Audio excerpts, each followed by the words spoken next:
Welcome back to the D1Softball Podcast, part of the Learfield family and Varsity Network. I'm your host, Jenna Becerra, and I'm back with D1Softball Senior Writer, Rhiannon Potkey. And Rhiannon, it's somehow already the end of the season. February for opening day feels like it was a million years ago, but also kind of feels like it was yesterday at the same time. Yes. I feel like that every season it's the same thing. Like I mentally prepare myself and you're never really ready for it. And it just feels like, it just feels like you're drinking through a fire hose until the end. And then it's like, but then everything else starts. So yeah, it's been a whirlwind.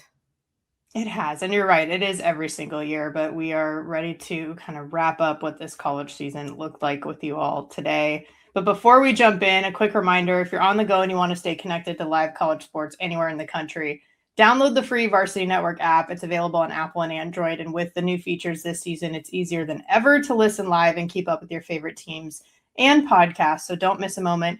Get the Varsity Network app now. You can utilize it too for the Men's College World Series that is now coming up on the heels of the Women's College World Series. So with that being said, here is today's lineup. We'll go through the final top 25 rankings of the season. Then we have an interview with Viviana Martinez from Texas. And Broccoli Guys, Superfan Jim will be joining us as well. We'll go through a quick Women's College World Series recap and then our final plays of the week and win and whiff of the week of the college season. Whew, all right, Rhiannon, are we ready? I'm ready. Let's do it. Let's start with the top 25.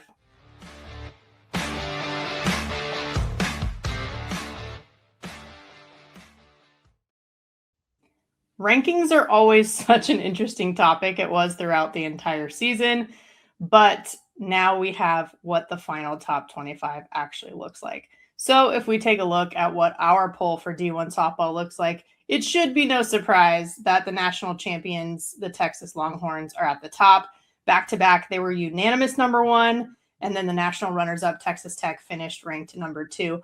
All 8 Women's College World Series teams rounded out those 8 spots, and the biggest mover really was Arizona State from earlier in the season to where they ended up now. They jumped up to number 12 after a Big 12 tournament title, winning the College Station Regional, moving on to Supers, and beating Texas in Game 1 of the Austin Super Regional. And then of note, if you look toward the bottom, Grand Canyon, St. Mary's, and Virginia were all ranked in this final poll after finishing the regular season unranked, as they all made it to their respective regional finals as well. Grand Canyon in Lincoln, St. Mary's in Eugene, and Virginia in Knoxville. So in total, with a couple of mid-majors in the mix, 6 conferences represented. Grand Canyon from Mountain West, of course, and St. Mary's from the WCC. So this is always interesting, Rhiannon. I think at the end of the season, we have some other teams, of course, receiving votes, which is no surprise. But when you look at, there's 8 teams that went to the World Series. There's 16 in the super regionals, and then you keep kind of doing the math and going back a little bit further. We actually have results at this point versus just what we think earlier in the season. Yeah, it's always, you tend to, obviously you think the 8 that make it to, Oklahoma City most times do end up in the top 8, at least top 10. There's been a few times where, they had like a Cinderella run and maybe, but most generally by that time we have like the 16 base teams. But I think all season we had a solid like 16, 15 that we knew were right in that. The Arizona State was kind of the flyer that went up, but most of the others were kind of just like rotating in that space. It was one of the most, honestly, this season ranking wise was one of the most fluid that I've done in all my time, in terms of even just number one. Yep. So it was very enjoyable and very horrible at the same time because it's, hard to pick. But once you get down to this time of the season, you don't want to give extra credit per se, but when you like crunch time at this time, like once Texas wins the title, that's obviously number one. And then, some of the semifinalists making it there, it kind of shows a little separation that helps a little bit for this last poll. Yeah, absolutely. And that brings us to some of the questions that, of course, we're going to get for this one and to wrap it up at the end of the season. Really, we get questions a lot about how much are the last rankings of the season dependent on postseason outcomes. I think we've kind of already referenced it, which is a lot, because we talk about all the time that the only rankings that truly matter are the ones at the end of the season, and that is based on the results that happen. So yes, You are going to see Mississippi State ahead of Oklahoma, for example, because Mississippi State beat them in supers and made it to the Women's College World Series.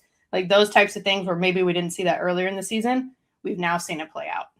Yeah. I mean, there are a few outliers, like we were saying here or there. I mean, it's not like, okay, because you advanced, like there's an injury or something of that nature, but sure. It's very few and far between. I mean, it's basically like, this is crunch time. This is when, this is when everyone has to play their best, or if they don't, then you get a little bit more penalized. So yeah, it does skew a little bit more heavily in the postseason for sure. It does. And I mean, the top 8 being the World Series teams, the top 2 are pretty obvious, right, in terms of the results. But really from there, it's like, how do we rank them? We put Alabama ahead of Tennessee, for example, even though they both made it to the semifinals. Where do those come into play? That is sort of based on what we saw their body of work, too, where they actually shake out within the top 8, for example. Yeah, it's an interesting one, too, though, because Alabama, obviously Tennessee beat them head-to-head this year. Although it was on the road for Alabama, and then they played different down the stretch. So there's little variables within there. And I usually head-to-head for me is usually like a pretty big deal.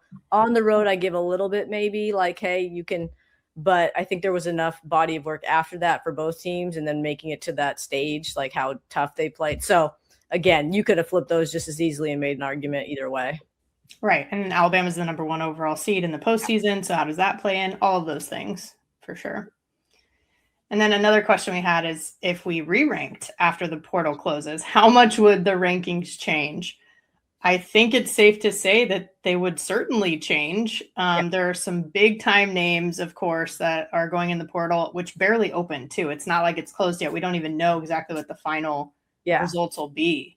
I mean, our coworker Justin sourced 207 Division I players entered the transfer portal within the first hour of it opening this year. Honestly, I cover football and basketball. That's not even like that to me is like, oh, that's pretty slow. I mean, that's how crazy it is in those sports. So, I mean, it's still a lot, but like, I'm like, oh, because there's like a few thousand within an hour, like in football, it's nuts. But yeah, and that's why I've always hated, and now I even hate it even more. I've always hated these like after the last game of the season, like this is the top 25 for next year. Like, let's too early rankings. I'm like, it's too early. Like, just follow your own advice. Do not put them up, because it's all just clickbait at that point. Because with portals and we have no idea what rosters will look like. So yeah, I don't think we can even answer this question until maybe, September or October.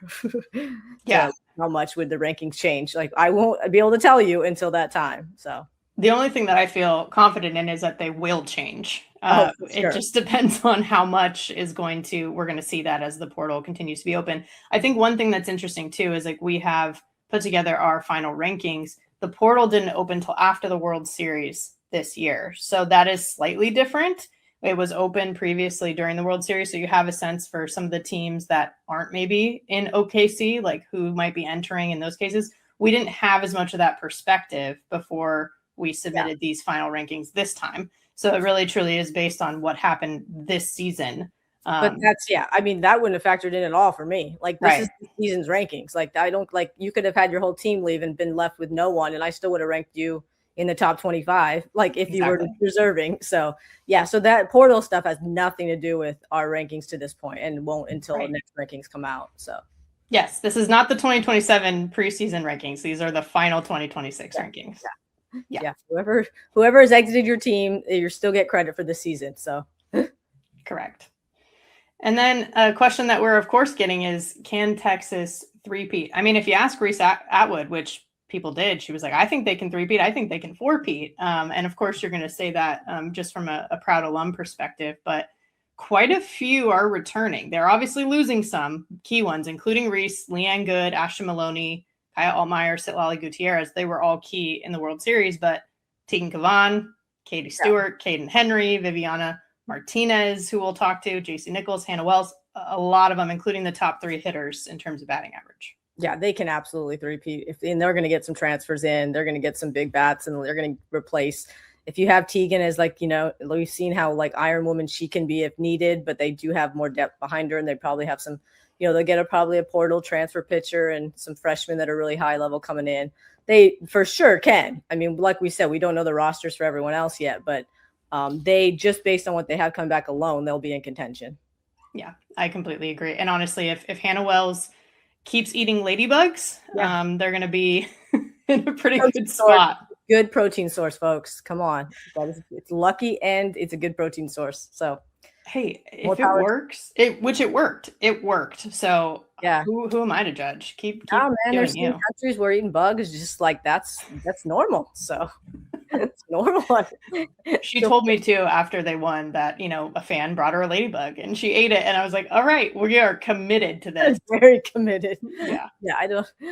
It is an interesting one, but there's worse things. So, Exactly. I mean, people eat cow. Like, hey, it just sounds weird until you do it. So, yeah. Another question we had was around another World Series team, which is what will it take for UCLA to be a national contender next season? The most obvious thing to say is pitching. That's the very obvious one. Like they need like 5 pitchers to transfer in and sign right away. Like obviously too, replacing Grant and Woolery is going to be tremendously hard, but they still had a lot of bats that hit last year. And we've seen they have the talent, the depth in the roster, but the primary, I'm not worried about the offense there. I'm just worried about the pitching. Tinsley's going to be gone and they did have nothing behind her really. So they need a wholesale change there and they need a lot of transfer arms and some freshmen coming in. To put some numbers behind it, Taylor Tinsley threw on the season. This wasn't just the World Series. Of course, a lot of eyes on the World Series, but throughout the season, shouldered the load. Almost 90 more innings pitched than the rest of the staff combined. Yeah, no, I believe it. I mean, every time I turned it on, and like everyone else had like an ERA of like 6, or 7. Yeah. It wasn't so, and that's nothing against them. That's just they just weren't ready yet at that point, and they lost. Speaking of the transfer portal, they were getting fleeced, and they just didn't have time to restock in time.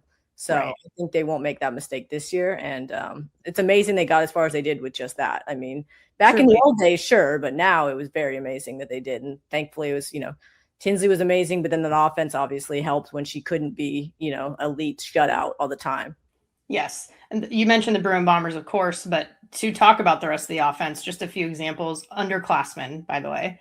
So Brie Alejandre and Alina Garcia, both freshmen, both hit more than 20 home runs. Riley Slimp hit 422 on the year. Kanaya Bragg hit 394 with 67 RBIs. Alejandre had 82 RBIs, by the way. Every single person I just mentioned had at least 58 on the season. Like you don't put out the offensive numbers as a team that they did without having it 1 through 9. The Bruin Bombers going to get a lot of attention as they should, but they really truly did not have a weak link in their lineup. And as we learned, it's not just because they play at Easton Stadium. They can hit bombs at other stadiums. That's the dumbest thing I was like, are you kidding me? So I'm just glad they put that to rest. Oh, yeah. I was definitely keeping an eye on how far the home runs went at the World Series. I was like, yeah, that would have went out at Easton. Anywhere. Yeah. So. Oh, so funny. So, yeah, I mean, the top 25 shouldn't be surprising in the sense of everything that we have already said and what we actually saw play out. One thing that is cool to bring up is our mid-major top 25, what that final standing looks like. So St. Mary's at number 1, which in my opinion, that's where I had them. I think, they get the WCC title, of course, but then they got some regular season wins over like Washington, Stanford. They reached the Eugene regional final. Like we said, they actually are the ones who eliminated Oregon in that run as well. And then, also the mid-major coach of the year, Sonia Garnett from St. Mary's too. But then you have some other conference champs. We mentioned the Mountain West champs in Grand Canyon as well, but South Florida, who won the American, Missouri Valley title winner, Belmont, and the Big West winner with Cal State Fullerton. Those are all in the top 5. So 16 conferences represented here, and the American and the Sun Belt led the way with 4 ranked teams each. But, we saw multiple make a run at regionals at the mid-major level. And I think the parity this year, we say this every year, but it continued this season, in my opinion. And some of these teams are the reason why. Yes. Yeah. It was a great year for mid-majors. I mean, we say that and last year was pretty too, but I was very impressed with, especially the diversity of the mid-majors. There's just seems to be more and, and just some that, I mean, it's not surprising because they do have great, those are all programs that are great. Some of them had transcendental players like Belmont with Maya Johnson, but it was fun to see kind of the depth and some of the, some of the runs they made, some of the upsets they sprung this year. Yeah, I think the standards that some of these programs have, we don't talk about enough, right? Like even things like Cal State Fullerton has historically some of the best defense in the country, and they just, that is a focus that they have. They're one of the only mid-major programs to ever win the World Series in the history of the NCAA tournament. Like those types of things where there's a lot of history behind them too, but a lot of it came to fruition, I think, today or this season as well. Yes, completely agree with you.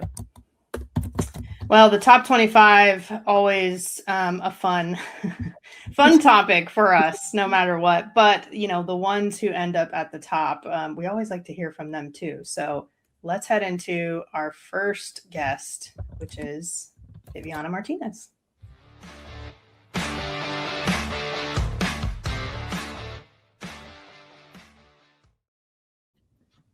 We are thrilled to welcome in today's guest, Texas shortstop and national champion, Viviana Martinez. Vivi, thank you for joining us. This is so exciting. Congratulations. Thank you. Thank you for having me. The biggest thing that comes to mind when thinking about you is obviously how you were on the sideline last year injured, but still supporting your team. But then this year you got to be between the lines when you got that final out to go back to back as a program as national champions. What were the feelings going through you during that final out? Have you processed them? I mean, I'm still on that high. It's just hard to process everything after such an amazing week of softball. And I don't know, I think the most important thing that came over me was just like, this is amazing. Like to be back on the field with this team and to do it again while on the field. It's just, I don't know. I don't think the words can explain how I felt, but it was just awesome to be part of. Vivi, how was, just last year, how was it watching that and not being able to play? I know you were supportive of your teammates and everyone talked about that, but I mean, it had to be somewhat hard. What was the difference this year versus last year? How did you manage to get through that mentally and sit there and watch? I think just being happy for everybody else's successes and then winning the national championship. That's like the best thing you want to do while playing college softball. And so to watch that from the dugout, I think it kind of pushed me, motivated me to get stronger, and so I could be back on the field at the same next year. So I think that's what we did, and just kept that in mind, and was just excited to be out there and grateful, honestly. And it's something that your teammates have talked about quite a bit is how you were their biggest cheerleader last year. But for those who might be going through something similar, like maybe they have an injury or they're out for some reason, can you share more about what you did do? How did you spend your time while you were rehabbing and everything last year? How would you describe your role? I mean, a lot of the times I was with the athletic trainer doing my rehab and trying to get stronger and stuff, but anytime that I was able to, I'd show up for the girls, be there in the dugout while they're practicing or even on the field, like still communicating with them and helping in any way that I can. Just trying to help in a different perspective in any way just to help them succeed. Vivi, do you feel like when you came back, is there anything that's changed without you as a player? Did it take you a while to kind of feel like you got back to normal, or was there anything that you felt different this year about yourself? I would say more of a mental shift. I think times before, I let my emotions get to me, and so just overwhelming and dwelling in mistakes that I've made or something like that. But I think it's really shifted my perspective of just being grateful to be out there, like whether or not I did make a mistake or make an error, didn't show up for my team, just knowing there's so many more opportunities and just keep persevering through that. It seems like a theme with this group this season was really centered around playing for each other. And I know each of you chose somebody on the team, a teammate to play for this season. And Ashton Maloney said she chose you. She was playing for you this year. What does that mean to you to know that, she thought of you and you inspired her? I think that's just amazing. I mean, I love Ashton so much. She's gone through something very similar. She tore her ACL her freshman year, wasn't able to play. So for her to pick me, I think she understands the kind of shoes that I was in, and knows how hard it could be to get through the rehab and go through that ACL injury and not be able to play in the year. So for her to pick me, it's just, I know she's just an amazing teammate. And so for her to pick me, it's awesome. I love her so much. And to do something like that for me I'm so grateful for her. You could really tell, I mean, throughout the season and even last season, just how close of a team this is. I mean, everyone says that, but to the fact that you guys were able to, get through you came together in big moments. It seemed like you guys always produced when like everyone kind of says that your backs were against the wall, but like it just seemed like you guys, instead of cowering to it, you kind of thrived in that situation. What is it about the team that made them able to do that? I think a lot of times under pressure, teams could start looking outward instead of inward in the team and try to focus on yourself and what you could do for your teammates. And that kind of gets to them. I mean, a lot of times during pressure, like some people tend to fold and not be able to do the best to their ability. And so instead, I think we hype each other up to do that. We know we could do that and trust each other to do that. So just telling each other, like, let's lean on each other instead of putting so much pressure on yourself. And I think that really helps us. And on an individual level throughout the that adversity you faced as a team, but you stepped up in certain moments to a 17-pitch at bat in super regionals, as your team is fighting to continue their season. You got multiple hits against Tennessee in the semifinals at the World Series as you're trying to make it back to that Champ Series once again. What do you think helps you in those moments when hey, there's a lot riding on this, but you want to meet the moment? Yeah, I think it's just a very simple thought process that I have. Whenever I'm in those moments, not trying to make it too bigger than what it needs to be.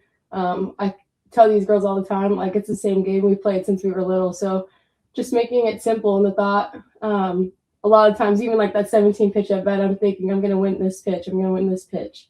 And no other thought to it. A lot of the times under those pressures as well, I just like to think, let me get on base for my teammates because then they're just going to score me. I trust them and their abilities and everything. So if I get on base, I know they're going to score me. Now let's get to the good part. How has the celebration been? Kind of take us through some of the cool parts. I mean, I know you guys are getting old hand at this, having 2 in a row. But what has the celebration been like this year? How have you guys? What different events have you been able to do? Kind of give us the background on the celebration. Yeah, I mean, I would say the biggest thing coming home, we did a celebration at our field. It sucks because it was pouring rain, so we had to make it quicker than normal. But it was really cool to see people just show up even in the rain and celebrate us coming back with the trophy. So it's just cool to be back at Red and Charlene McCombs Field and celebrate with our fans. Was there any person in particular that reached out maybe that was really like, that you thought, oh my gosh, this is pretty cool, or a person that shouted out to you guys, or anything that, I know you got some pretty impressive alumni there at Texas too. Yeah, I mean, the biggest one I would definitely Kat Osterman. She's an amazing player, and always have her by our side and cheering us on is awesome. But I would just say my family. I love celebrating with my family, whether or not it's someone really famous or anything. But just being there with my family and for them to be there for me, like winning that championship, is just awesome.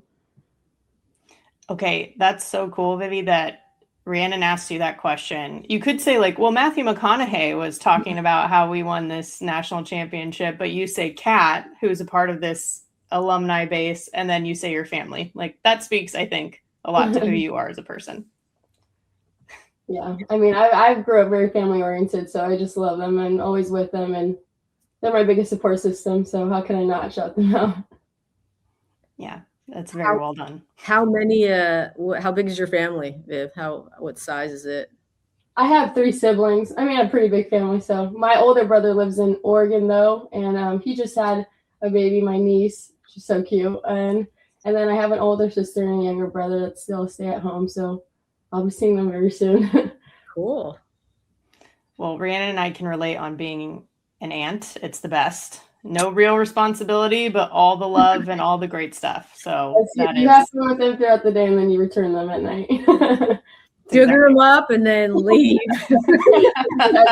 That's exactly right. Yes. But I heard a little bit from Katie Stewart. I asked her because we could hear at the World Series some of the music that you all were just bumping, like to keep the energy up around your games. She said there's been a lot of line dancing. Can you tell us more about that? I don't know how it really started. I think one of the line dancing songs came up during one BP before a game. It had to be earlier in the season. And Kaden Henry, she knows like all of those dances, and she just started playing YouTube and learning different dances. And we all just hopped in and started learning them. And it was fun, like just playing those at the World Series and just loosening up before a game. It make sure to calm us down and just realize just we could have fun and stay loose throughout the game instead of trying to lock in and, you know, be all stressed out and timid. So I think it's just awesome. We just started dancing. We continued doing it through BP and pre-games, and yeah. I feel like a Texas school has to know how to line dance, right? Come on, like that's right. I mean, I just learned them all this year, so. Do you have any cowboy boots and a hat or anything yet, or not that, or any buckles? Yeah, I have a pair of cowboy boots. I mean, I've been here for 4 years. I would hope to have one pair at least. That's what I'm hoping. Yeah. So what, you know, now you've had a long season. So what is so in your position, the summer plans for you? Like, how long do you take off? Like, what are you going to be doing during the summer? What does that look like for you after a long championship season? Well, I'll definitely take like a week or two off, just spend some time and relax. And then after, just continue training. I'm going to go back to one of my physical therapists in Arizona at EXO. So just continue to train with him. I think he did a great job. His name is Brady. Build me up and allowing me to get stronger and faster. And so just continuing that with him throughout the summer. And then we do have a foreign trip coming up. We're going to Paris and Amsterdam at the end of July, so I'm really excited for that. Just nice little break from softball, but also continuing to train and get better in the off season. That's awesome. Yeah, that's very cool. And you said it, like, you're not originally from Texas, the state of Texas, but there's been a lot of talk about how not only were you guys, of course, the champions and in the Champ Series, but Texas Tech, you know, representing the state of Texas. What did it mean to you to become a part of Texas softball as a state? Oh, it's awesome. I didn't understand how big the rivalries were until I came here and everybody's explaining it to me. But it's just awesome. I love the competitive nature here as well. Like, any team we play, they're going to give us their best game, and we're going to give them our best game as well. And it's always just a good game and very close neck to neck. And it's just a great program to be a part of. Really athletic, very, like, we're all connected in some ways. And even like some of us girls went to the baseball game the other day, and that was really cool to watch them compete and win the first game of their super regionals. And it's just seeing how all of us could grow and be in such a great program and make all these, you know, traditions, keeping the legacy. You obviously are known for you're a great offensive player, but defense too is just tremendous. So we focus a lot. Everyone talks about, like, you know, you're in the cages, you're doing this, you're doing that. What do you do for your defense? Are you one that's like religiously working on that? Because there's, you know, the emphasis has been on offense, but your glove is really strong. What do you do, or what is there any advice you have for other people, or how long are you spending defensively on your game? Yeah, I would say I spend a lot of time. I'm trying to get as many reps as I can to get a feel for the game.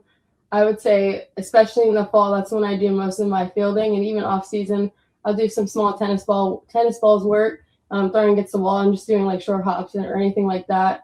And then when it comes to practice, I think I go early sometimes. I ask some of the girls to hit me some grounders and just getting reps, more reps and reps. And even during BP, whenever say I'm not doing anything while everybody's hitting, I'll ask Coach E to hit me some more grounders and just continue that and building off of that. I would say I do a lot of work, especially with my dad too, in off season for fielding. He helps me a lot doing different drills and footwork stuff to keep me moving. I remember you said in the past that your dad played in the minor leagues. So he's sort of been there, a consistent figure for you throughout your career. How has he influenced you as a player and a person, of course, as you've grown up? Oh, he's always pushed me. He's taught me to be like the hardest worker I am today.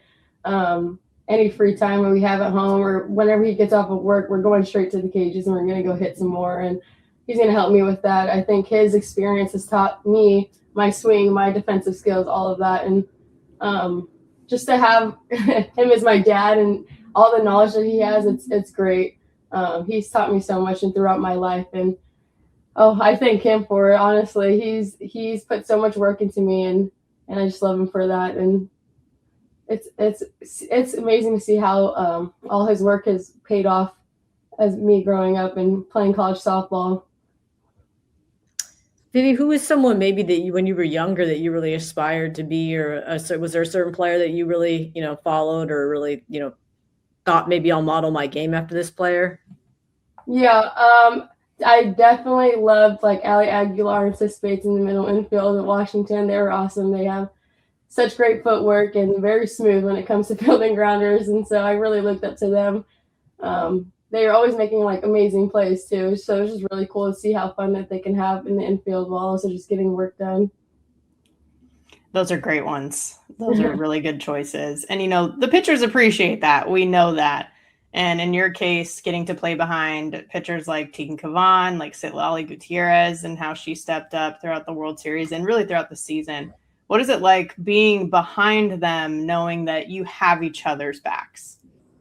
Oh, there's so much confidence that radiates off of the both of them. They're such great pitchers. I think the best pitchers that I even face off of during intersquad. Like every time we find out we're intersquad and we're like, oh, we have to face Teagan or Sit. Like they're just awesome. Like they're different pitches too. Like it's just hard.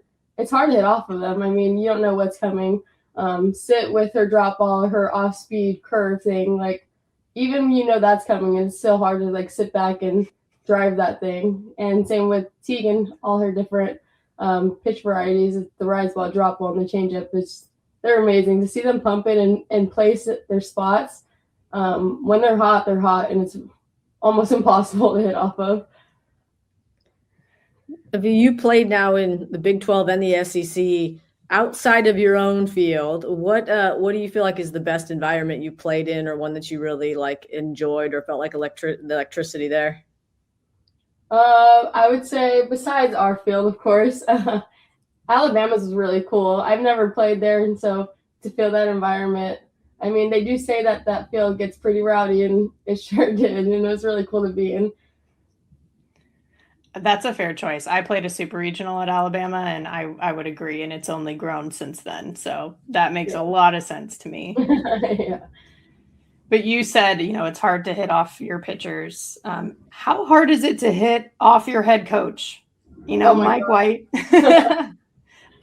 He pitches to you guys. He was obviously a fast pitch arm himself. And what is it like having him for BP? Oh, man. Coach White is the biggest competitor I know. Like, he will be pitching to you, and, it's supposed to be a nice, good field day. Just get some good swings in.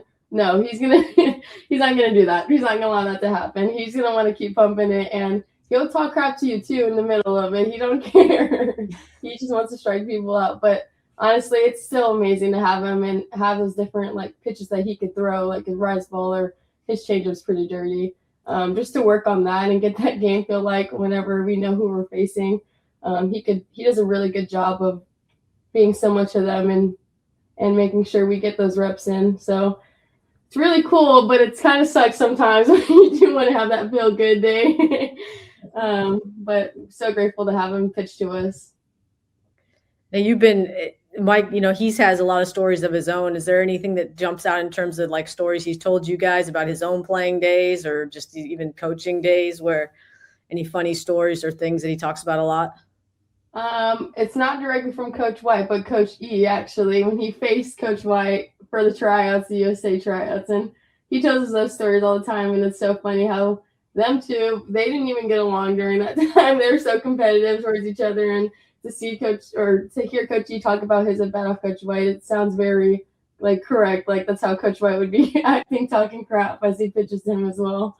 That's awesome. Yeah. Yeah. It seems like this team also has a really good sense of humor, right? Like kind of along those lines, like all of you are very supportive of each other, but also like to give each other a hard time sometimes and just have that sort of camaraderie. How would you describe being a part of that? Yeah, we all get along so well. It's like, I wouldn't even say we're just close friends. Like, I think we're just a group of sisters, and like how we can be funny and go through all these emotions together without it, becoming a problem. I think we just love each other so much too. It's just, we could have fun at any time. And we have our goofballs on the team, like Kaden, Drea, Ane. There's so much more, like just to know that they can loosen things up and we could just have some fun all together. Last one for me, Vivi. I know you want to probably play softball as long as you possibly can, but in terms of what you're studying and possibly a career beyond softball, what are you looking to do? Yeah, I've always looked into the medical field. My my degree is applied movement science. So I did think about physical therapy, but I think going into physical therapy myself and being in it, I'm like, oh, okay, maybe this isn't for me. Maybe I don't want to do this.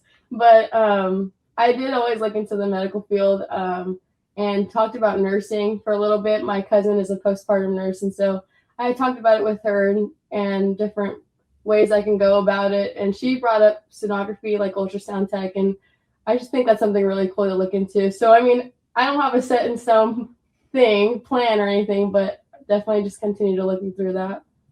That's a good. And I relate. I wanted to be a PT until I went through it myself, and then I'm like, get me. I'm so like I had all these bad memories of it because it's like, yeah. Like I don't want to ever like do this again. I'm like, get me away. I totally respect it, but I just couldn't. It was the association. So no, exactly. Like I know how it works now. I think I'm good. Sometimes it's too soon and it's too soon forever, and that's okay. Exactly. Well, and that's a very cool thing too for you to talk about these different goals. And you've realized goals that young girls dream of, right? Like winning a national championship and your program having done it in back-to-back years. When you think about setting goals and then what it's like to actually achieve them, what has your experience been like going through that? I think this year, I mean, we've always had our set goal of winning another national championship or even the SEC championship. And so just using that and having that goal-driven mindset of just keep working hard even when it's too hot or any of that. I mean, even the Tennessee game, it was so hot in that doubleheader. But just reminding the girls, like, okay, there's only one end to this and we're going to win it. Like, we need to keep pushing through. And just using that as an influence throughout the whole season, I think, has really helped us and made sure that we were striving for that. You said it. It was hot that day for the semifinals. So hot. You guys going through that. I was so impressed. And I think you guys had you did IVs like right after just to hydrate or something. Yeah. That was so impressive on so many levels. But even just from that perspective, you guys, once again, fighting through adversity really well. Yeah. The amount of pickle shots that we had in there and other things to calm us down.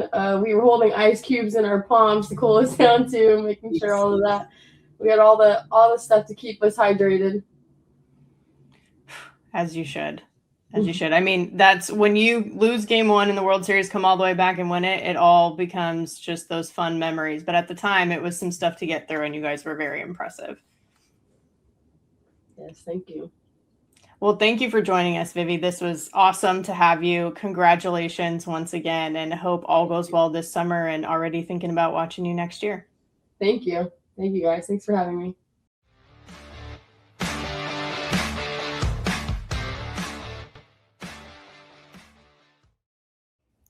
The champ. One of the champs. She's great. That was a really good. I really enjoyed speaking with her, learning kind of about how she got through the injury and just her process and her defense, everything. It was a really great interview. She's fun to talk with. Just the perspective that she has, right? And I think you and I both were so fascinated by that, where it's like you were there last year, you were injured, like you said, Rhiannon, but then she got to be a part of it this year. Her teammates talked about her impact nonstop last year. And it's like, that's not something that people would necessarily assume, right? Oh, you had a big impact when you were out and you were injured, but she did. And then she got to do it on the field, and just so many layers to why that's so cool. Yeah, it is. I mean, you're technically still a part of the team. You win, and we know everyone tries to make it feel the same for you, but it's not. Like, I mean, it's just not. Like, the whole point is to play and be hit, and I mean, you're still a significant part of the program, the dugout. There's people that have their roles, but to actually be to get at bats, to get in the game, you work that hard. It was great to see her be able to do that after watching, because it would have just been a bummer if you watched it and you still feel it, but it is different. There's no way around it. You can't sugarcoat that. So that's really rewarding to see her actually have a physical impact on this one. We talked about how they as a team worked through so much adversity, especially in the postseason. Well, when you have people like her who know what it's like to go through adversity on just such a personal level, and those are the types of players that you have on the field leading the way, it makes sense why you're able to do that. Yeah. Definitely. Yeah. It's that perspective does help. Take it from someone who's had injuries. It does. And that's the thing you hear from almost anyone that has an injury, just puts it like, I got to enjoy this a little bit more. I can't take it for granted. The urgency's there a little bit more. As much as the injuries stink, there is that, like, if you do get back, it's like, okay, I need to really enjoy this. I need to really take advantage of it. Exactly. So cool to see. And then another just breath of fresh air that we had throughout the postseason. Broccoli guy, but he does have a name, Jim Stewart Allen, and we're excited to talk to him.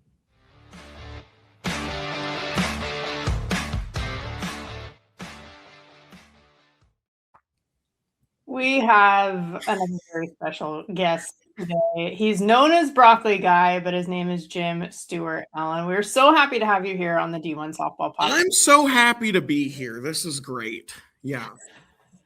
Well, I think I have to ask you. You know Rhiannon, and you got to chat with her. Yes. What has the experience been like in this whirlwind of postseason softball for you? It was incredible, and I had no idea that it was going to happen. It just kind of fell into place as it went. I went to regionals in Eugene just because that was close-ish. I'm a UW softball season ticket holder, so they were in Eugene again. I love the Jane. I go to regular season games for the Ducks, so I'm a Ducks fan as well. And Jane sanity is real. That's a very fun atmosphere to be a part of. So I was really excited to go, but I had no idea what was about to unfold during that whole thing. Getting to have the relationship. I like cheering on. I have my regional teams, but I like cheering on softball. And that was just such good proof that if you just go to every game, you're going to connect with teams. Softball is just really cool that way. So I had a really good time. Flew to Oklahoma to see him again. And when they won that massive upset in super regionals, it was a question for a few hours if I was going to stay, but I didn't have to think long on that. I was like, yeah, we better stay. This is a chance of a lifetime to get to do this. So yeah, it was really cool to connect with Mississippi State the way I did, and to get to support them in super regionals and all the way to the World Series. Incredible. Yeah, it was incredible. Jim, how was once you got to the World Series? I know that was like a bucket list for you. It is for a lot of people. Yeah. How was the reception there, the energy there? Kind of what was the reaction when you showed up with your broccoli cheering and everything? Yeah, I mean, it's amazing. It was, 8 teams in the World Series, and I connected with all of them in some way or another. And specifically that first day where all the teams play was really fun. Really long. I've never danced with broccoli for that long before. The longest I've ever done it was, day 2 of regionals is 3 games. So I've done it for that long, but yes, 4 games. And I didn't lose my good attitude, which was great.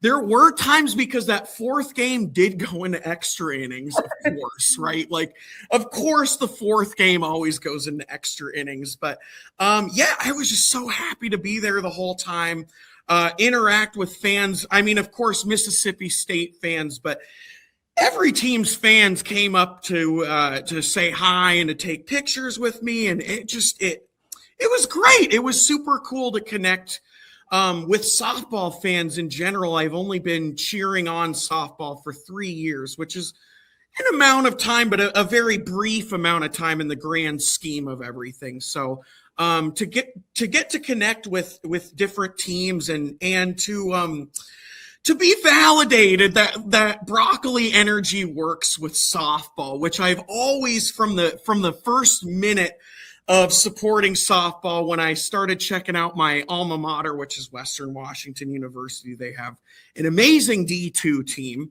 But yeah, from the first minute I started doing that 3 years ago, I said, this energy works with softball really well. And it has slowly but surely became my favorite team sport to support. And it was really cool to get to go to the World Series. And I've said this before, but it wasn't just, I mean, my bucket list item was to go to the World Series, but to have the connection I had with Mississippi State and for them to take hold and understand my message so well, it was just amazing. It was so cool. Such a privilege to get to do that. So yeah. And how would you describe that message? People saw you dancing with the broccoli. They're your pom-poms essentially throughout the whole postseason. But how would you describe that message? Yeah, that's a really good question. And I think one of the really cool things is I've been working on this message for 6 years. I started doing this in 2020, and it started as just a really good way to express myself and spread joy. And it's turned into so much more over the years. And Mississippi State really helped kind of clarify that message. Coach Ricketts on one of the games said, broccoli is about feeling privileged to be here. It's about having fun, playing with your team. And I watched that interview and I was just like, I'm like, yes, that's what it is.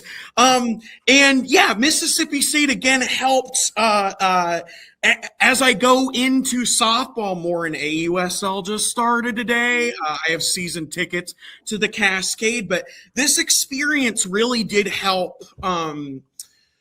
It helped me reflect on the message quite a bit. And that was really cool to see that it's not just me kind of interpreting this message. It's other teams kind of seeing what I'm doing, and Mississippi State got it so right. It's intense to see what you do, just like go out there into the world the way it did.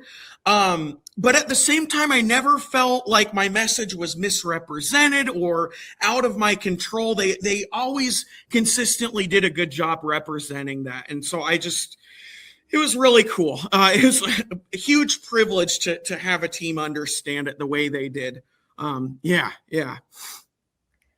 Jim, do you think that you will always have a connection now with Mississippi State? Do you plan to stay in touch? Yes, and yeah, I'm actually planning to go there to their home field next year in Starkville. I'm going to go to Starkville next year is my plan. And Stark Vegas, baby. Stark Vegas, and see them live in their own home, which is, I mean, they play amazing. They play magical wherever they go, but to see them there, I think is going to be really cool for them, and it's also going to be really cool for me. I think one of the things that's so magical about broccoli dancing is it's me. It's who I am. It's not a character, and to have a team embody that so much, to get to go to where they play, where they feel most at home, I think that energy is going to come over to me as well. So yeah, I do have a plan on visiting them specifically for hopefully a 3-game series in Stark Vegas to see them in full effect. That'll be really cool. So yeah. Well, like we said, I mean, they already have the cowbell. So like broccoli and cowbell aren't that in terms of shapes and everything. So they're used to just waving things and making. Yeah, exactly. The energy translated so well between the team and between me, and I'm all the way up in the bleachers. I do that every time. That's intentional to make sure that I'm out of people's way. But it's also intentional in that if anytime you need to see me, if you need a little pick me up, just look out there in center or left field, top row. So I can't remember where I was going with that, but it's really cool what I get to do. It's such a huge privilege. So to get to see them next year, I'm planning. It's no secret. I tried to keep the World Series a secret and some other stuff, but yeah, I'm definitely going over there to check out some softball and how they play down there. So yeah. I have a couple practical questions. Sure, so absolutely. One is, I know you're very sustainable with your broccoli, but how much broccoli do you go through? And then the second part is, people have been asking, like, how good a shape are your arms in? Because you just never seem to put it down. These are great questions. These are great questions that I think this is the first time. So let's go to the first one. How much broccoli do I use? It depends on the game. It depends on the temperature. Normally outdoor summer games, I try to get new stuff every day. And I pretty much, I just sniff it at the end of the day and go, okay, this is probably good to go tomorrow, or yeah, we're going to need new stuff. But if it's like an indoor arena, it can maybe last 2 games or 3. When I was cheering on the Mariners when they were going into the playoffs, I think I used the same stuff for 12 days in a row because it was good luck. That was too much. But yeah, like after the 4th game of that first day at the World Series, I'm not making this up. This isn't hyperbole. My broccoli was quite literally cooked. Like it was, it was pretty wild. So I definitely had to use new stuff after that. To go into like, are my arms tired? How do I keep going the whole time? My dance moves are all kind of designed to be able to do consistently. They don't take too much energy to do. But yeah, specifically when I'm like raising my hands up like that, my arms do get tired, but I've been working on a subset of moves over the past year, where my moves are down lower. Wow. And so this is, some inside baseball stuff, but if you see me dancing with my arms lower, you can be like, oh, he's resting. I'm actually resting my arms, from being up above so much. So, it's cool because it's a consistent thing that I can do the whole time. And then the nice thing about softball and baseball too is that there's so many kind of dips and doodles in between the game where I can do that, and then I can also rest as well. But yeah, it's a full-on effort, and I try to keep my phone off. I got caught once. I'm still mad about this. I got caught once on camera with my phone on. I'm way too upset. It's everyone, all my friends are like, it's fine, Jim. But I try to keep my phone off. And because when I get on TV, it starts buzzing, and then I start admiring my work, and you can't admire your work until the game is over. Stay focused, Jim. You can't do that. Stay focused. So, do you practice your routines like at home? I mean, do you like to get some did you do it from the mirror or anything? Yeah, so I go roller skating. The way I work on my dance moves is I go roller skating, and roller skating helps me connect my feet to my arm movement. So it kind of connects my whole body movement together.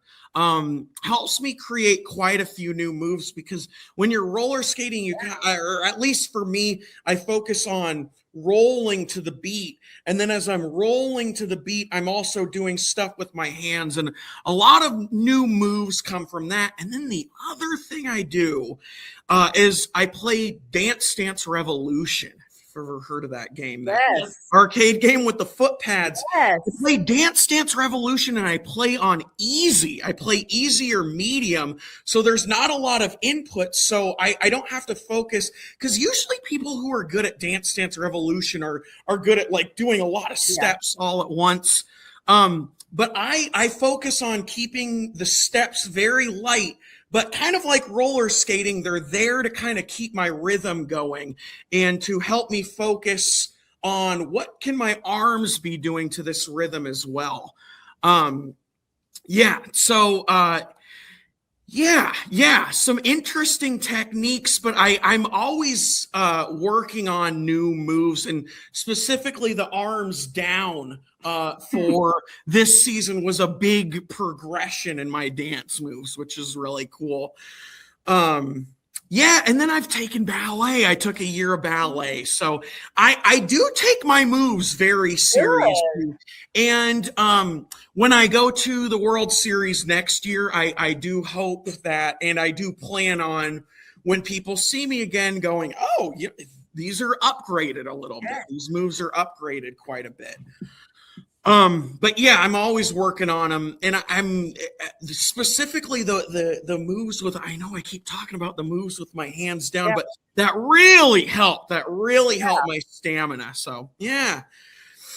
That's great. Yeah, anything you can sneak in to kind of give a break but not stop, you know? Yeah, exactly. And that's something that the commentators now, that's part of what I do. I remember in regionals, Kenzie's like, he hasn't stopped yet or something like that. So that's something I take really seriously, and I like getting to the stadium right when it opens, and having the teams warming up, seeming go, oh, he's here. Broccoli Man has arrived. There you go. Yes. That's awesome. And you know, this World Series, their viewership numbers have been through the roof on TV. You know, Incredible. Attendance records for some of the sessions at the World Series this year. So we know that softball is gaining attention. But what do you think is so special about this sport? It's the energy. It's the positive energy. And it's really, it's getting to watch women support women. I think is really cool to see in action, playing out. But it's the cheers in the dugout, right? And Mississippi State was quite literally dancing with broccoli with me while I was up there. But it goes back to what I started talking about. I knew within a minute, probably less than a minute, when I first went to my first softball game, this energy that I have, that I enjoy giving so much, really fits well with softball. It's really cool to see in action. But without the broccoli, would Mississippi State still be Mississippi State? Yes, absolutely. So it was cool to have that as a symbolization of really good softball energy, but they had that energy all along, and that's here's another good example. I'm a UW season ticket holder. They don't dance with broccoli in the dugout, but they have amazing energy as well. And it all goes back to that. I like watching softball teams and how they support each other and how they support the other team as well. And I think it's pretty powerful that I get to go in and do what I do and have different teams appreciate what I'm doing. Is really cool. I'm obviously cheering for Mississippi State when it was the World Series, but every other team there acknowledged me and in their own way said, we're happy that you're here. And that's super cool to see. But yeah, the energy is so good in softball. It's so genuine. And I love watching it play out, whether it's with broccoli or with not. It's really cool to see play out. And it's a huge privilege to get to see that.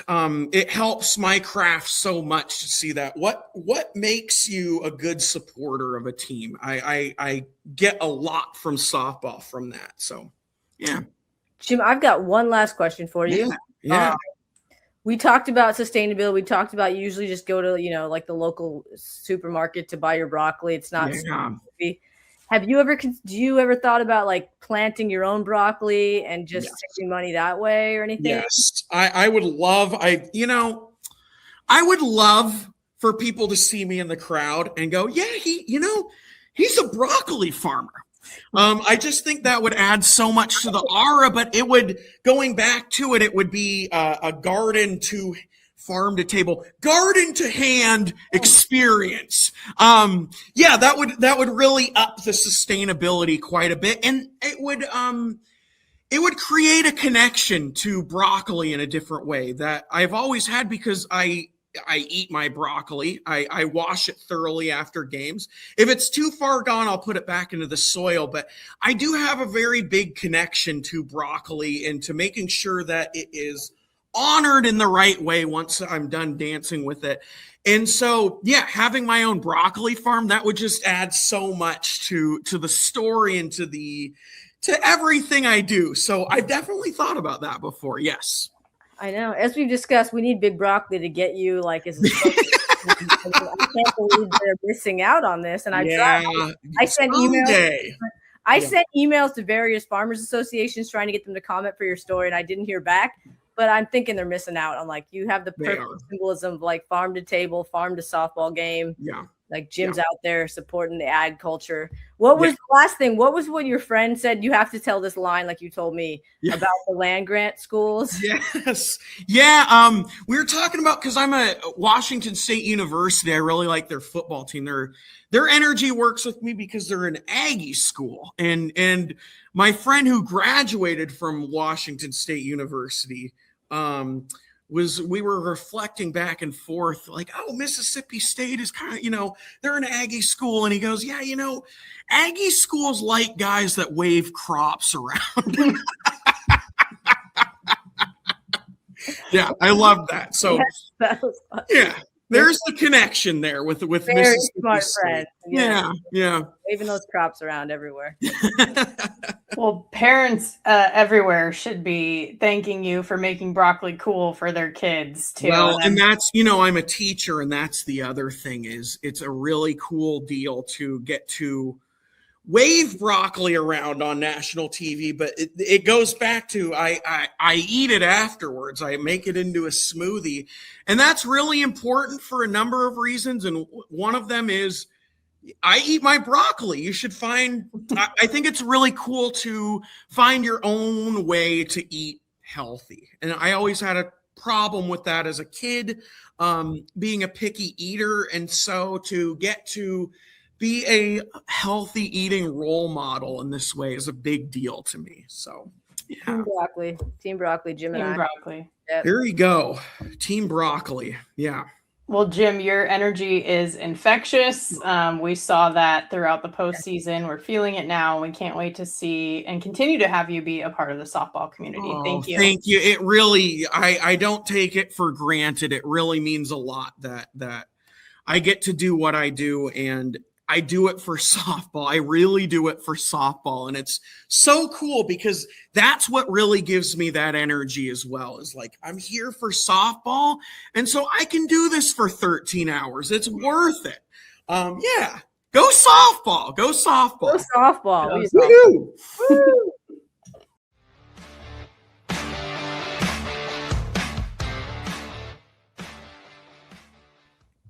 That guy cracks me up. I love him. I'm sorry. I'm a big Broccoli fan before I even met him. And then talking to him, I got to do a story on him. Huge fan of that guy. Like, I think he's a breath of fresh air. You writing that story, Rhiannon, because so many people were asking questions like about him as a person, like what's his background, like how did he get here? And the story that you wrote, which by the way, everybody on D1Softball.com, of course, we just talked to him, but it goes into depth too about his background. And I just think to put more around the person, not just the character that we see on TV. We try to do that with players and coaches too, right? So it's very cool to welcome him into the softball community. Yeah, it was fun. I'm intrigued, like what prompts someone to start doing that, and like what's their background. And just, I found him to be very, sometimes, I mean, he obviously likes the publicity. He doesn't duck that, but he's so genuine too, that I was like, this is legit. Like you are just like, yeah, you like to get publicity. Who doesn't? It's good. But he also just genuinely loves to do what he's doing, and like came up with it very organically, which is kind of funny that I use that with a vegetable.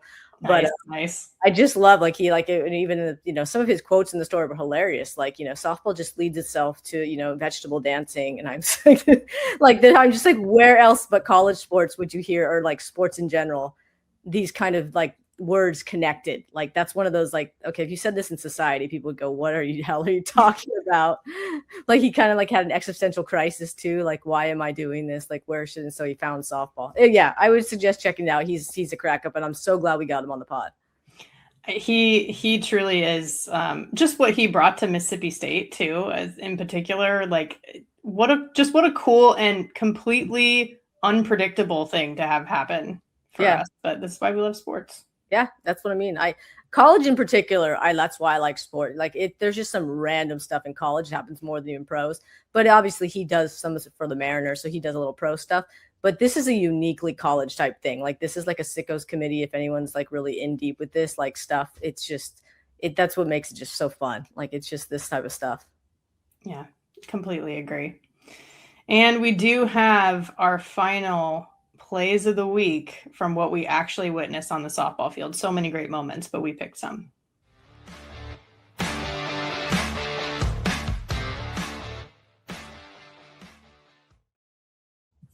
Rhiannon, yours is epic as usual. I'll let you go first. Yeah, well, I mean, Katie Stewart to me, I mean, she had some really clutch hits, a lot of them. So it was hard to pick, which one I could have chose from for the last week now that this is considered the week. I kind of lost track of like which day is considered still this week for this show. But this swing, once we show the clip, like this is the most pure swing I think you could get. It was a thing of beauty. So other the clutchness and just the swing alone, I had to choose it. Has not had many opportunities. And she will take advantage. Deep drive, center, and over the bleachers. And Texas responds and takes the lead.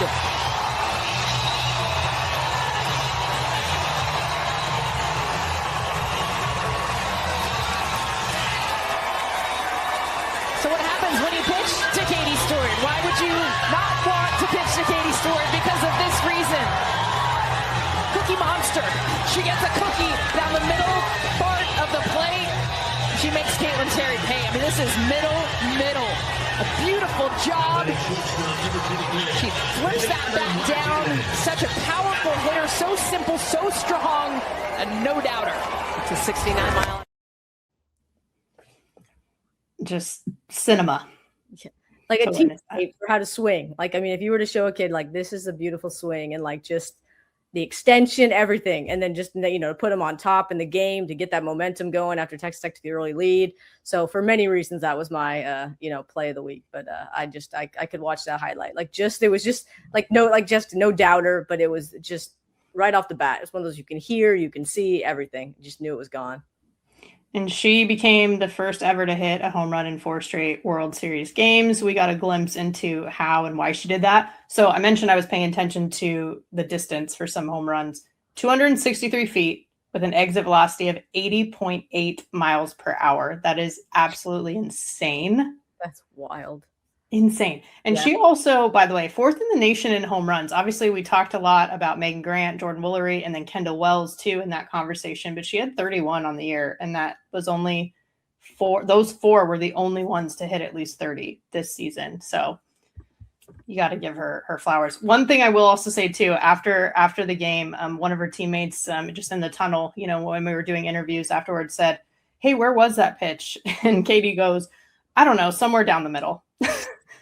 And that was clear. And Jessica Mendoza even said it. It was a cookie, on the broadcast, and she took advantage. Yeah, it was. Yeah, she got all of it. She did. And Kat Osterman talked about when she came on our preview show for the Champ Series how excited the alums are that there are big hitters on this Texas team because there weren't as many when Kat played, for example, and so she just loves it. And she was talking to Megan Willis about it, and Katie, of course, one of those. Well, my play of the week is not too different from Rhiannon's, just a different uniform and a different hitter who we've talked quite a bit about as well. And I think the 2 words that probably describe it the best are Bruin magic. Let's watch.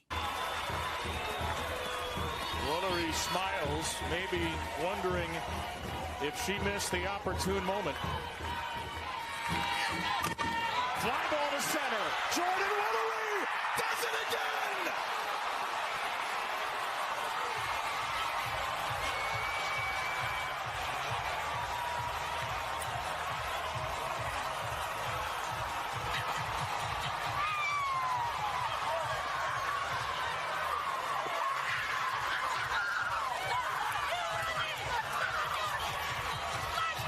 Bruin magic in the Oklahoma moonlight.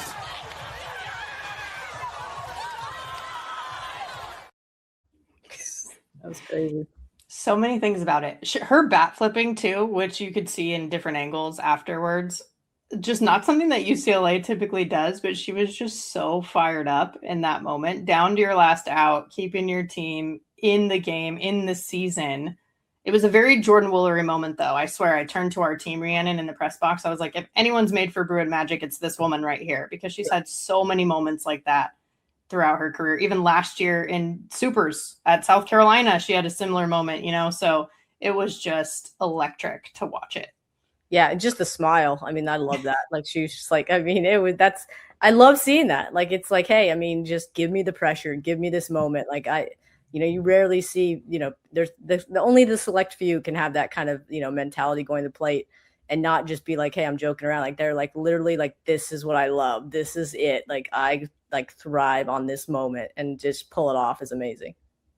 UCLA set a new team record with 209 home runs this year as well. This was number 209. So what a way to put the cap on it for this group. She almost became the first to go 500 batting average, 30 plus home runs, 100 plus RBIs, 497 average. She was so close, but 36 bombs and 117 RBIs for Jordan. Yeah, she was hovering like right in that series. Like, if she had one more hit, but it's still, I mean, ridiculously impressive though. Yeah. So cool. Two great moments. Home runs at the World Series just hit different. So not surprised that we both chose one of those.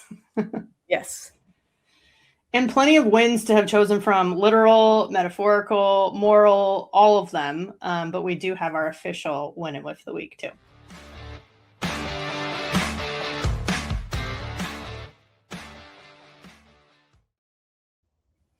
So many eyes on women's sports as a whole, but the most that we have ever seen for the Women's College World Series. In particular, the game 2 of the finals, which was ultimately the national championship game, had 2.5 million viewers, but peaked at 3 million. It was a finals that was put on record. Even more data has come out from ESPN, where it was just the most watched World Series overall ever. It was up 20% year over year, 1.6 million average viewers across the board. 3 games with over 2 million, and a record 15 games with over 1 million viewers just for the Women's College World Series. I mean, an ultimate win in itself for the sport overall. Yeah, those are great numbers. I mean, even with the new, we have to say, I know, but there's a new way that Nielsen this last year has started to track data and track viewers. So it is going to incorporate more than ever in the past. So that's why you're seeing pretty much across the board on all sports numbers increasing. And record-setting things more than ever. It'll start to taper off a little bit for some, but this, like, just the pure scale is amazing, no matter how you take it. So, but they're more accurately getting data for this, which is great.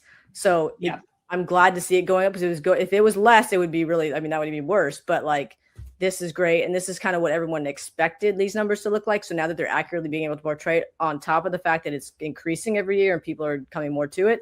I heard more people that are just, I listen to a lot of different podcasts and shows that aren't necessarily softball like people, and they are like, hey, the softball's amazing, like, football people, so everyone just really, like, they gravitate towards it, they look forward to it, and it gets a lot of talk beyond just mainstream softball, and that's just helped increase the ratings.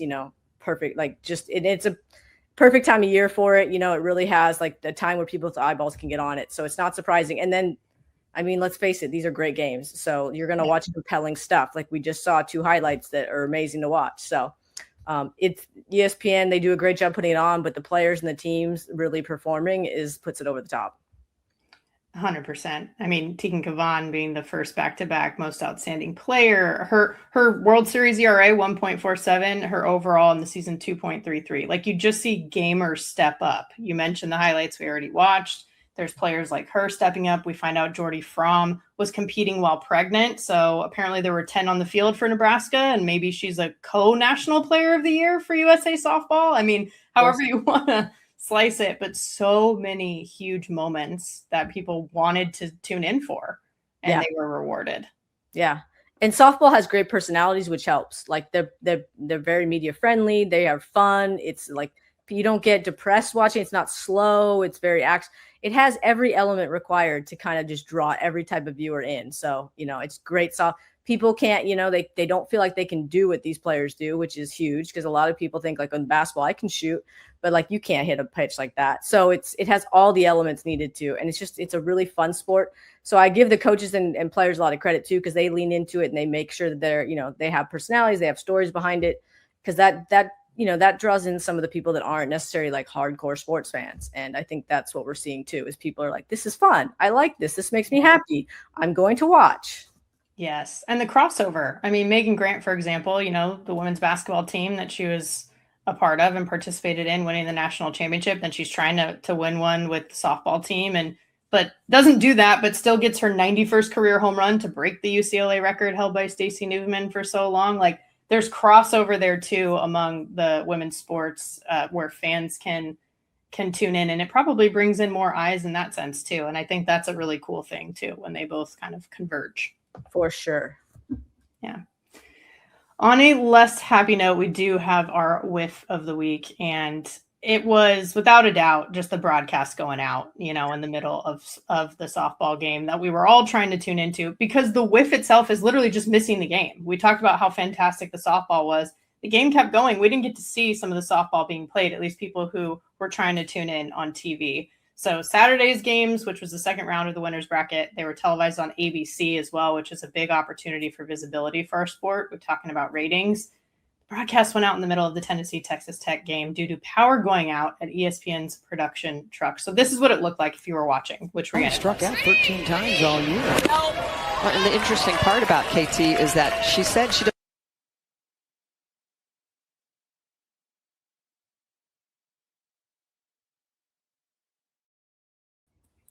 just a bummer.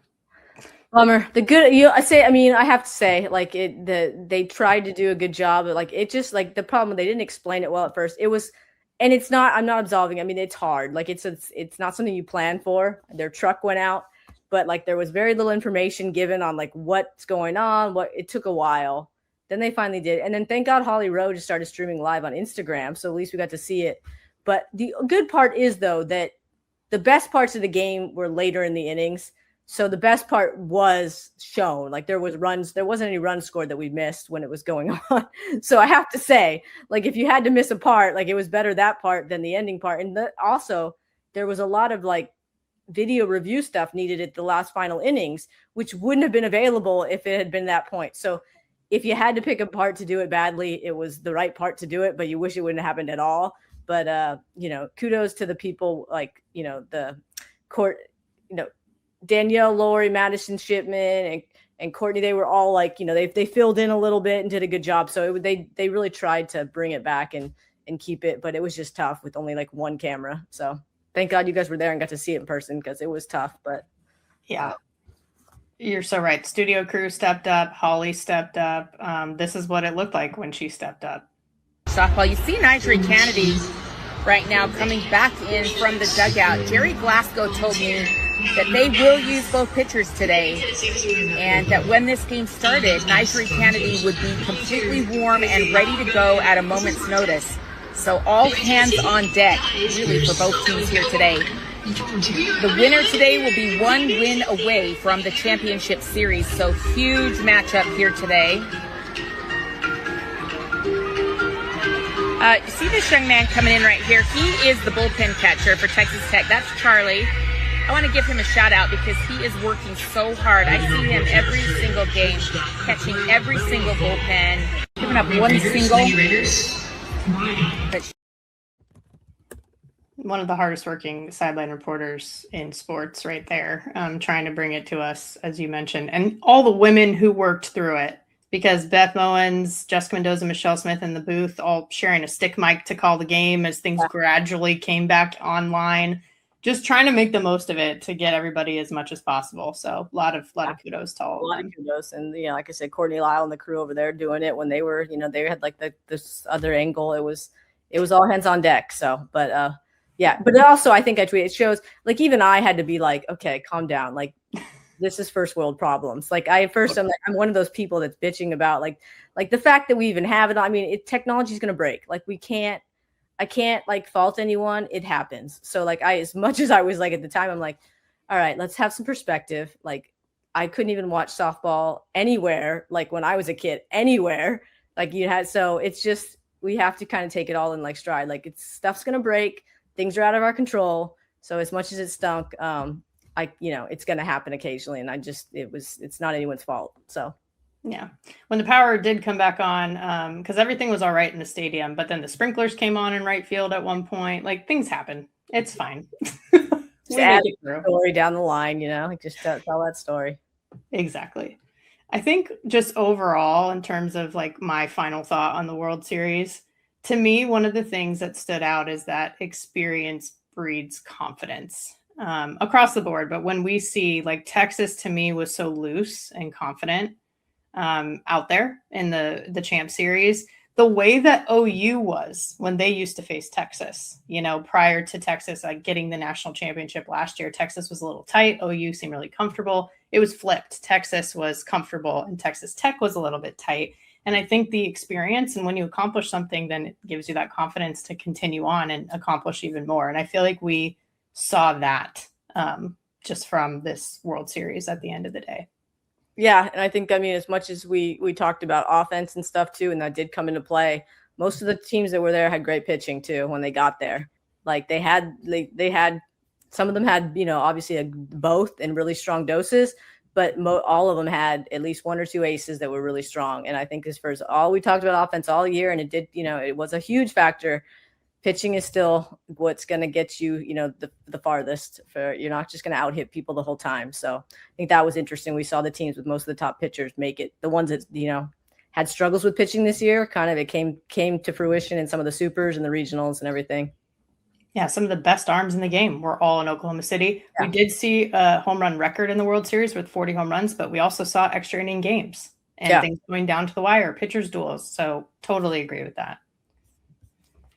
Well, with this collegiate season in the books, it's still hard to wrap our heads around somehow that we're already here, but what a season just overall, but plenty coming up next too, just this summer for us all to keep an eye on the professional side. There's the AUSL, there's the PSL, the Professional Softball League 2, international play, travel ball, college summer leagues, all of those things. You can follow along just with our content on our social channels at D1Softball and read about everything on D1Softball.com as well. And yes, the D1 Softball transfer tracker. You can sort through the list of players with all the key information. That is D1Softball.com/transfer-tracker. Don't forget that dash in the middle. D1Softball.com/transfer-tracker. Just keep up with absolutely everything because there's going to be a lot of movement as the portal continues to be open. Yeah, coaching, player, everything, movement everywhere. It's been like, new.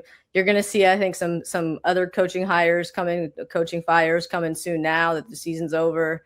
It happens, assistant coaching movement. So Justin's on top of all the coaching stuff. I try to keep up as much as I can. But yeah, just a lot of moving parts. And then, like you said, AUSL starts tonight, which is it's going to be fun. 3 game, or actually we are taping this, so it will be starting last night. Magic of podcast. I'm sorry, but I will be looking forward to that all season. It's going to be fun. You'll be available on, and now they're in cities. That'll be exciting. So D1 will have all of it. You can find information on all of it. We're on top of it. It's never ending, and that's why you get your subscriptions worth. It's worth it. So I'd check it out because, like I said, Justin's got tons of stuff all the time. I'm just like, do you sleep? No, I don't think he does. So he does not. I do. So that's, I'm fine saying that. I do need my beauty sleep. So that's, you're still cranking out a ton of high quality content. So yes, everybody subscribe to get all the information. And we have loved having you all season long and would love to continue having you be part of the D1 Softball family. So thank you once again for joining us. I always love it. I've told you that if you need me anytime, I'm happy to do it. So it's, you do a great job with this thing. You make it easy for the guest host, and, I could talk softball way longer than people want to listen to me talking softball. Same, honestly. We're on the same page. We can just chat offline, for hours. That's exactly what we'll do. Thanks, everyone.